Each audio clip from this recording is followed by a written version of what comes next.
Buenas noches a todos.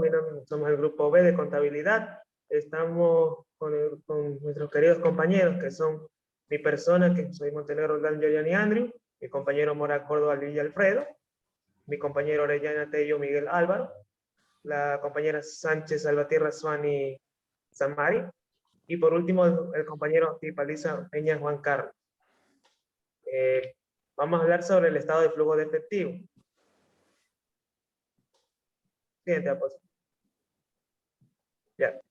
Según Zapata Sánchez, menciona que este estado de flujo de efectivo es un informe contable principal que presenta de una manera significativa, resumida y clasificada por actividad de una operación o inversión y funcionamiento para los diversos conceptos de una entrada y salida de los recursos monetarios efectuados durante un periodo, con el propósito de medir la habilidad gerencial, el recaudar y usar el dinero, así como evaluar la capacidad financiera de la empresa en función de liquidez presente y futura.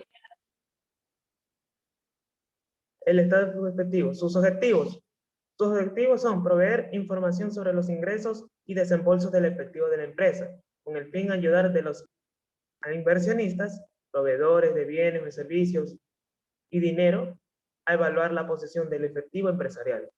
Y otra que son evaluar la habilidad para así generar dinero mediante sus operaciones normales. El estado de flujo efectivo contiene encabezamiento y texto. Encabezamiento, razón social, nombre del estado y periodo al que corresponde la identificación. El texto, parte esencial del teclado del estado, reflejará el movimiento del efectivo que ingresa y egresa. El contenido será diferente, en tanto se apliquen los métodos directo o indirecto.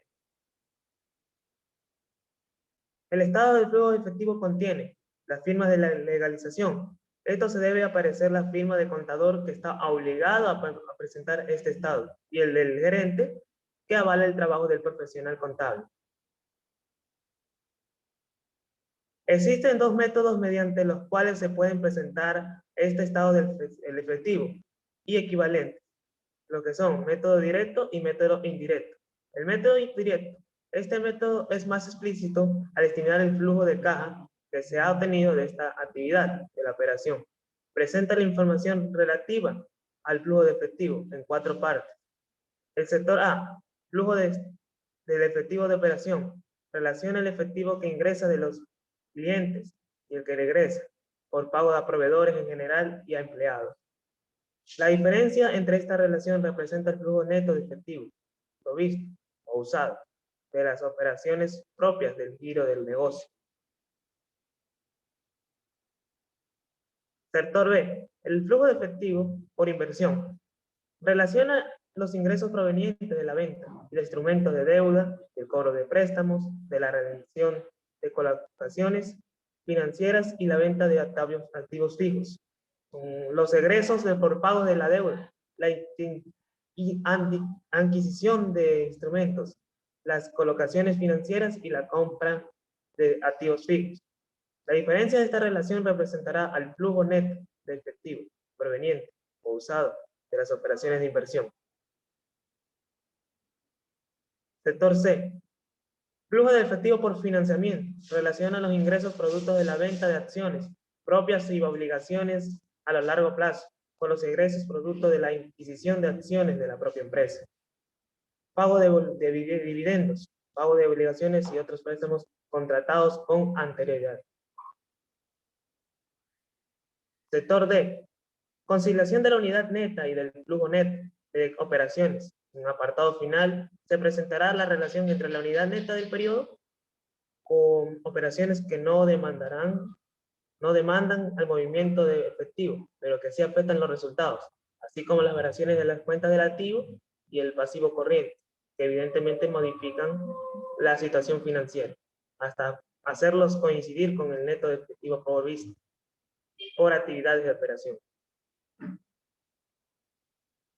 Formas de presentación según el método indirecto, según el cual se comienza presentando la ganancia o pérdida en términos netos, cifra que se ajusta luego por los efectos de las transacciones no monetarias por todo tipo de partidas de pago, diferido y acumulaciones que son la causa del cobro y pago. en el pasado o en el futuro, así como las de partidas de pérdidas o ganancias asociadas con el flujo de efectivo de operación clasificadas como la inversión o financiación.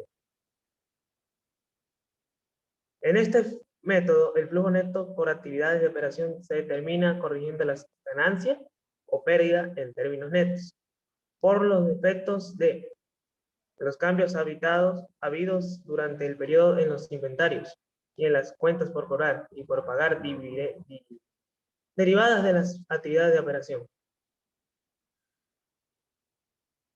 Las partidas sin reflejo en el efectivo, tales como depreciación, provisión, impuestos diferidos, pérdidas y ganancias de cambio,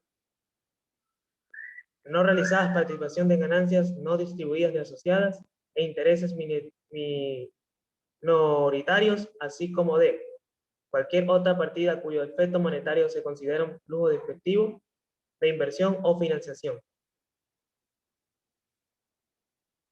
Aquí tenemos un ejemplo.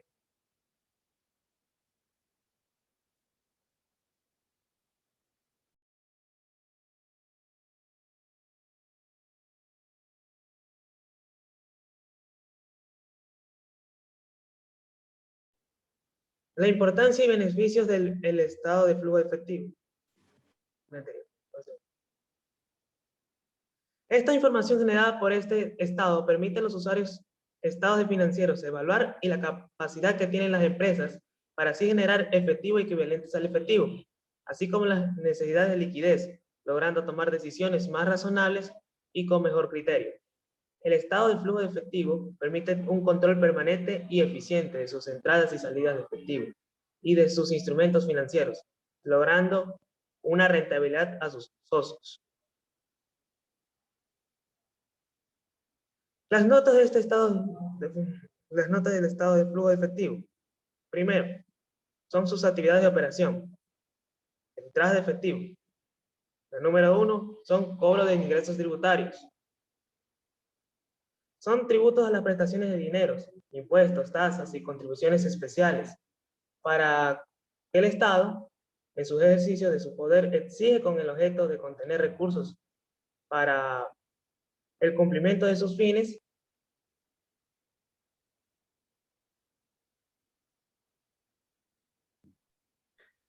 Buenas noches. Continuando con la exposición, yo hablaré sobre el punto número 2, recibo de contribuciones sociales.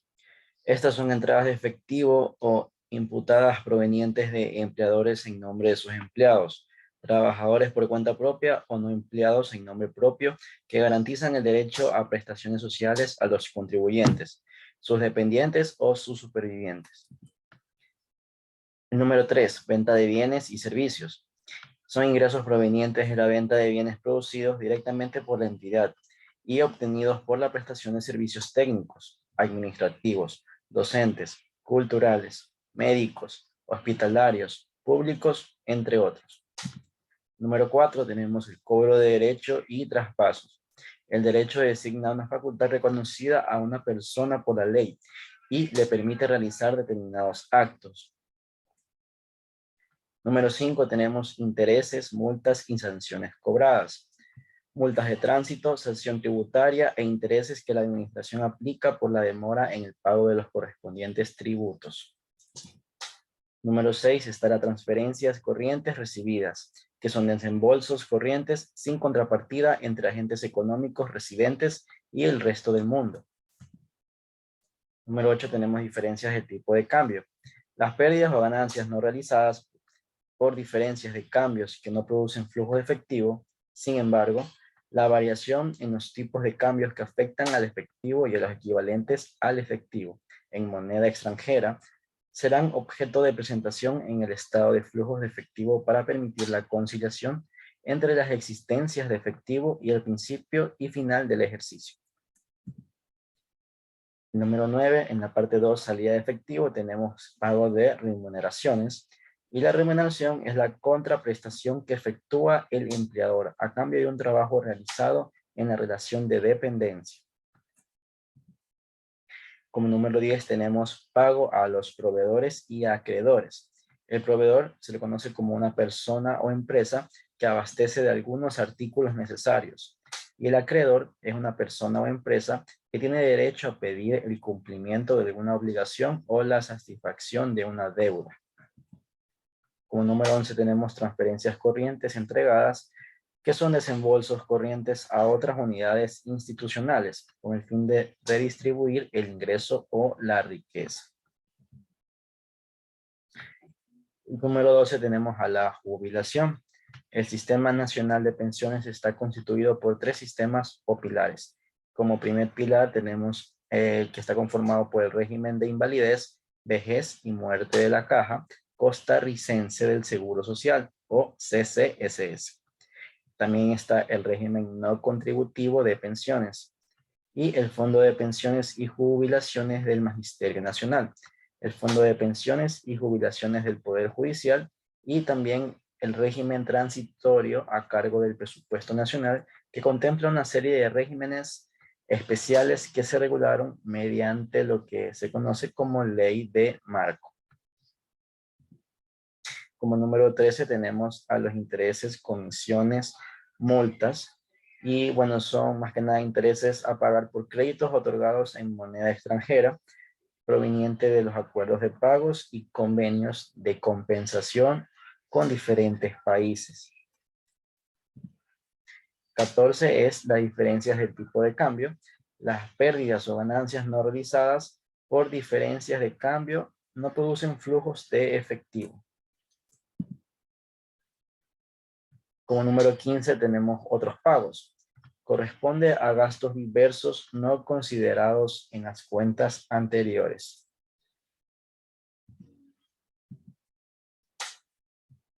Ahora hablaré sobre las actividades de inversión. Tenemos el número 16, venta de bienes duraderos. El efectivo ingresado por la venta de maquinaria, equipo, mobiliario y otros bienes duraderos. A continuación, mi compañero.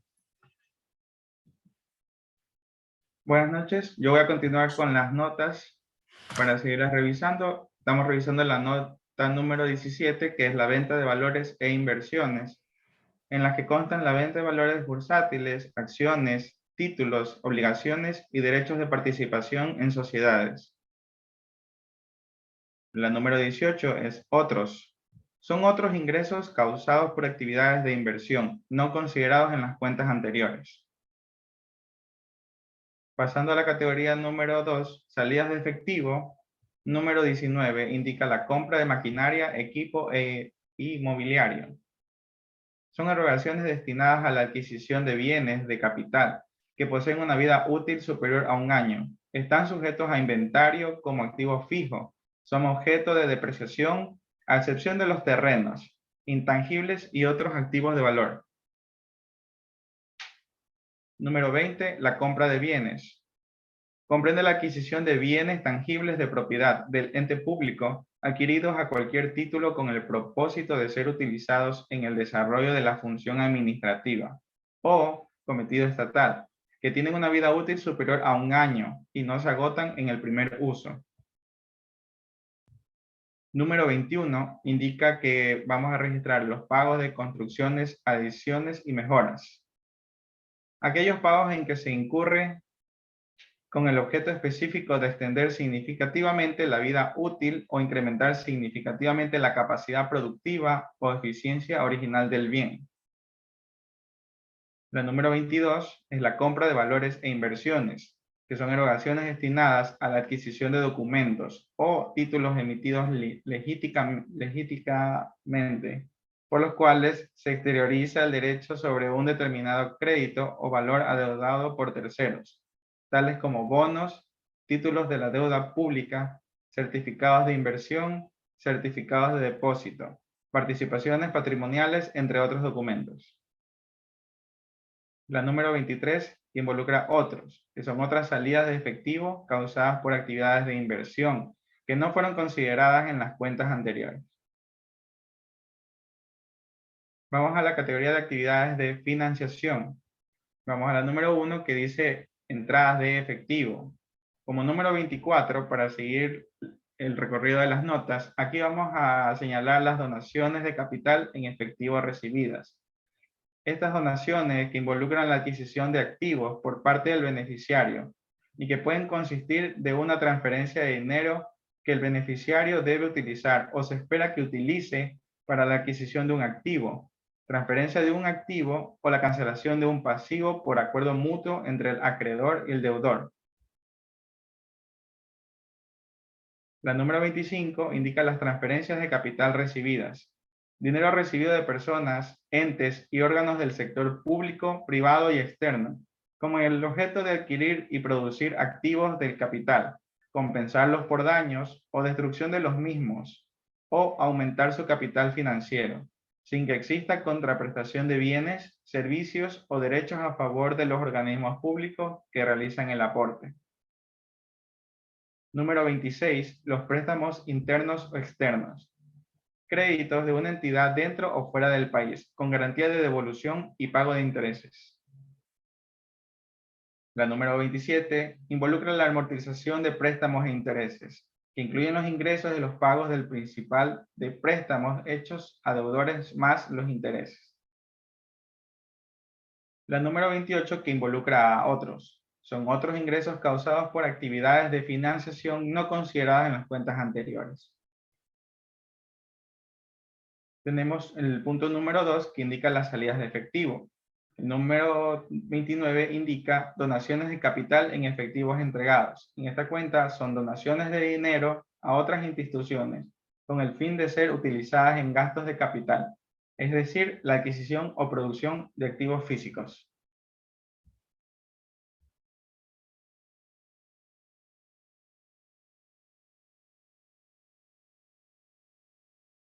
A continuación, mi compañera Sánchez. Buenas noches. Voy a hablar sobre las transferencias de capital entregadas. Tenemos como ejemplo las transferencias de capital entregados con valores en cero, que quiere decir las erogaciones que se destinan a personas, entes y órganos del sector público, privado y externo, con el objetivo de que los beneficiarios puedan adquirir o producir ciertos activos del capital, compensarlos por daños o destrucción de los mismos para así poder aumentar su capital financiero.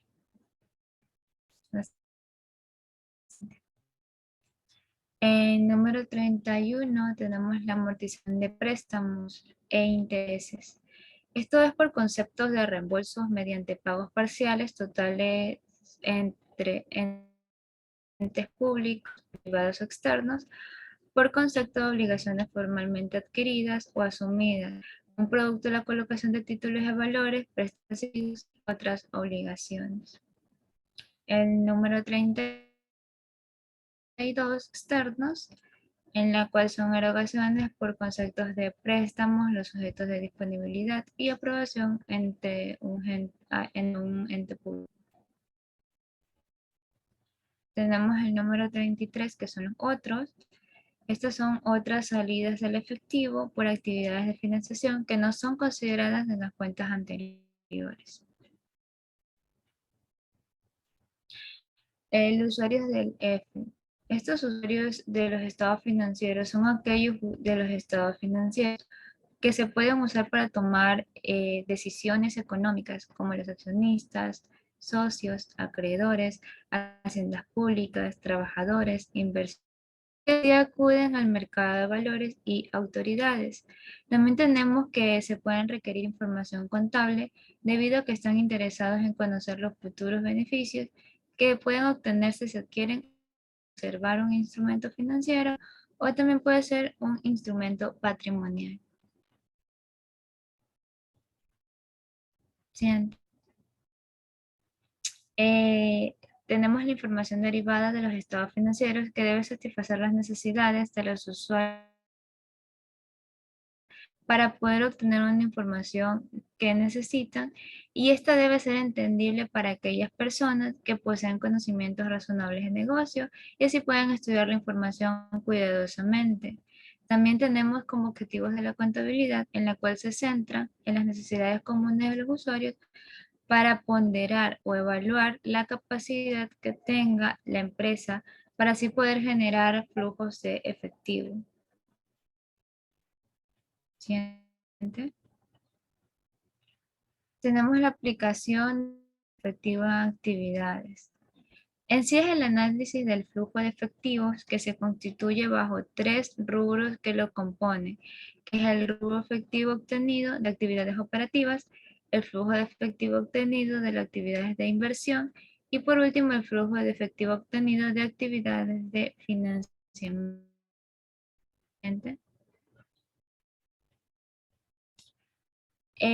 Tenemos también, según el Centro de Estudios Tributarios de Antioquia, Z 2014, en esta dice que el estado de flujos de efectivo proporciona información sobre los cambios del efectivo y equivalentes al efectivo de una entidad durante el periodo sobre el cual se informa.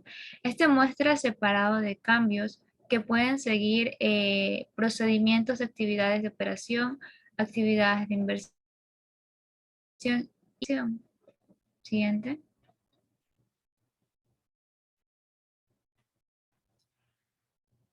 Según las salas del 2001, este también dice que en el estado de flujos de efectivo se deben clasificar los cobros y los pagos del efectivo en 3 actividades que son. Uno, tenemos la aplicación del efectivo en las actividades operativas. Según los autores, son actividades que constituyen la principal fuente de ingresos de actividades ordinarias de la entidad, así como actividades que no pueden ser clasificadas como una inversión o financiación. Siguiente. Tenemos la aplicación del efectivo en las actividades operativas, en la cual continúa. Cuando se elabora el estado por cualquiera de los 2 métodos, las columnas se revelan la información referente a la actividad que pueden sumarse y estas pueden ser recibidas por el cliente, pago o proveedores y empleados y otros gastos de operación. Siguiente. Aplicación del efectivo en las actividades operativas. En esto tenemos los ejemplos, que son las actividades de operación, que pueden ser las siguientes. Son los cobros procedentes de las ventas de bienes y prestación de servicios. Tenemos el cobro procedente de las regalías, cuotas, comisiones u otros ingresos. El pago a proveedores por el suministro de bienes y servicios. Y por último, pagos y por cuentas de los empleados. Siguiente.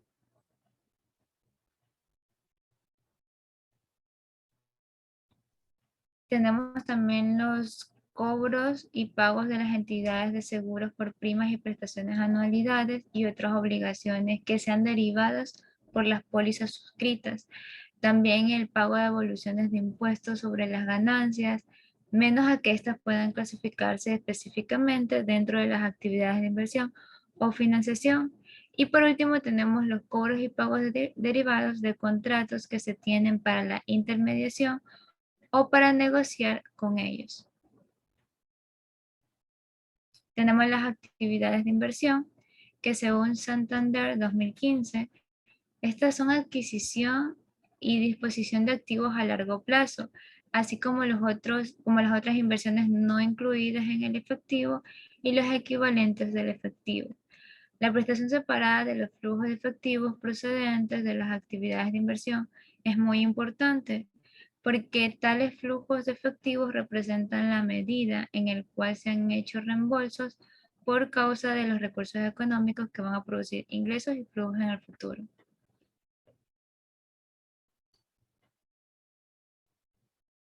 Tenemos ejemplos en los cuales son los pagos por adquisición de propiedades, plantas y equipos de activos intangibles y otros activos a largo plazo, incluyendo los pagos relativos o los costos desarrollados capitalizados y trabajos realizados por la entidad para sus propiedades, plantas y equipos. Tenemos los cobros por ventas o propiedades, plantas y equipos, actividades intangibles y otros activos a largo plazo. Tenemos los pagos a la adquisición de instrumentos de pasivo patrimonio emitido por entidades, así como la participación de negocios conjuntos. Esto quiere decir los distintos pagos por los mismos títulos e instrumentos que tienen que ser considerados ya sea en efectivo o también equivalentes al efectivo. Y de estos tengan para intermediación u otros acuerdos comerciales habituales. Siguiente. También tenemos los cobros por ventas y reembolsos en instrumentos de pasivos o un capital emitido por otras entidades. Esto quiere decir los distintos cobros por esos mismos, ya sean títulos e instrumentos considerados efectivos y otros equivalentes al efectivo, y de los cuales pueden poseer intermediación u otros acuerdos. Y por último tenemos los anticipos de efectivos y prestaciones de terceros. Estos son los distintos tipos de operaciones de distintas entidades. Siguiente. Cobros derivados del reembolso de anticipos y préstamos a terceros, y los pagos derivados de contratos a plazos de futuro, de opciones y permuta financiación. Es cuando dichos contratos se mantengan por motivos de intermediación u otros comerciales habituales, o bien cuando los pagos se clasifican como actividades de financiación. Siguiente. Y por último, los cobros procedentes de contratos a plazo, a futuro y de opciones de permuta financiera, excepto dichos contratos, ya que tienen que ser comerciales habituales, bien cuando los anteriores cobros se deben clasificar como actividades de financiación. Siguiente. Muchas gracias, compañera. Actividades de Gracias. inversión. Cuando un contrato se trata contablemente como cobertura de una posición comercial o financiera determinada, los flujos de efectivo del mismo se clasifican de la misma forma que los procedentes de la posición que se está cubriendo. Siguiente, por favor, compañero. Actividades de financiamiento. Existen algunas operaciones que por su naturaleza se clasifican como actividades de inversión financiamiento, o sea que son transacciones que reúnen ambas características.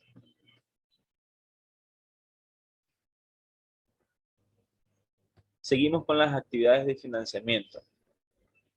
A estas operaciones debe proporcionárseles un tratamiento especial, y es que deben revelarse en una nota al pie del estado del flujo de efectivo. Entre ellas se pueden mencionar las siguientes: compra de edificios, compensados con una hipoteca, cambio de acciones, por bonos, cambio de acciones comunes, por acciones preferentes o viceversa, pago de pasivos con activos. Ejemplos de flujos de efectivos por actividades de financiación son los siguientes: cobros procedentes de la emisión de acciones u otros instrumentos de capital, pagos a los propietarios por adquirir o rescatar las acciones de la identidad, cobros procedentes de la emisión de obligaciones, préstamos, bonos y cédulas, hipotecarias y otros fondos tomados en préstamo, ya sea a largo plazo o a corto plazo, reembolsos de los fondos tomados por préstamos y los pagos realizados por el arrendatario para reducir la deuda pendiente procedente de un arrendamiento financiero. La siguiente, por favor. Continuamos con el método directo. Este es el segundo método de presentación. ¿Qué nos muestra? Muestra la información específica de cada uno de los rubros operativos que resultan de la operación. La ventaja del método directo es que fácilmente podemos reconocer patrones de operación dentro de la compañía y nos facilita observar tendencias. Es por ello que las instituciones de financiamiento lo prefieren. Vemos un ejemplo del estado de flujo de efectivo a través del método directo, su segunda presentación. El método indirecto muestra el flujo obtenido de la operación mediante una serie de ajustes al resultado de la compañía, proveniente del estado de resultados. Para los rubros de inversión y financiamiento siempre se sigue el método directo para presentar la información. Siguiente, por favor. Correcto, vemos aquí ahora el estado de flujo de efectivos por el método indirecto. Como se observa, la información presentada es igual, pero el cambio es notorio en las actividades operativas. Esto se debe a que la presentación directa muestra cada uno de los rubros operativos y el método indirecto hace una reconciliación de la utilidad neta. Al final del día, los números siempre serán idénticos. Estas son nuestras referencias bibliográficas de donde hemos tomado la información de investigación.